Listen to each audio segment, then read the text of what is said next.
Now we will see how to draw the isometric view of a circle by using 4 center method.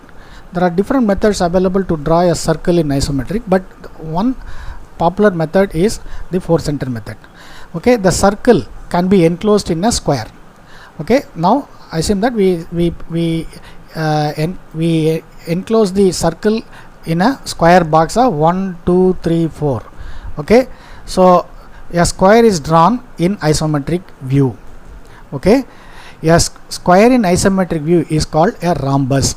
Okay, I can say square in isometric or simply rhombus. Okay, you follow the steps carefully. We are going to draw a circle in isometric. A circle in isometric is seen as an ellipse. Okay, so we will be drawing that circle coinciding with right plane, left plane and top plane. All three are 3 different answers. You can draw any one. Okay, all the 3 types are correct. After drawing the rhombus, that is after drawing the square, the box for the circle in isometric, the next step is these are the obtuse angle greater than 90. These 2 angles are lesser than acute angle lesser than 90. So through one obtuse angle point 4B, draw connect opposite midpoints. Okay, A is on midpoint of 1, 2, B is on midpoint of 2, 3. So join A with 4, B with 4. Similarly, the other thing I will be explaining about this one. You have to follow the similar kind of steps even for these 2 things also. Okay, similarly with the second obtuse angle, the point 2, join the opposite midpoints with 2. Okay, C with 2, C is the midpoint of 3, 4, D is the midpoint of 1, 4. Join these 2 points with 2. Okay, while joining these 2, you will get one intersection point here, another intersection point here.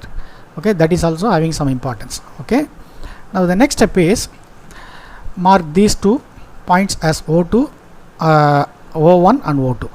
I said the method is called 4 center method. Using the 4 centers, we will be drawing 4 different arcs. Okay, upon completing the 4 different arcs, we will be getting the circle in isometric, which is an ellipse. The 4 centers are O1, O2 are 2 centers, 2 and 4 are 2 centers, 2 plus 2, 4 centers. That is why it is called 4 center method. Next step, with the 4 as center, 4B as radius, draw this arc segment. Now the compass is set to 4B. This 4B distance is equal to 2D or 2C also. The next step is with the 2 as center. Okay, now with O2 as center, O2B as radius, draw this arc. Next step, with the 2 as center, 2C as radius, draw this arc. Next step, with O1 as center, OD as radius, draw this arc. Thereby we will be completing the isometric view of the circle. Suppose if you want to draw the same in isometric projection, means this distance 1, 2 should be isometric diameter. This length is 0.82 times of the side of this the square.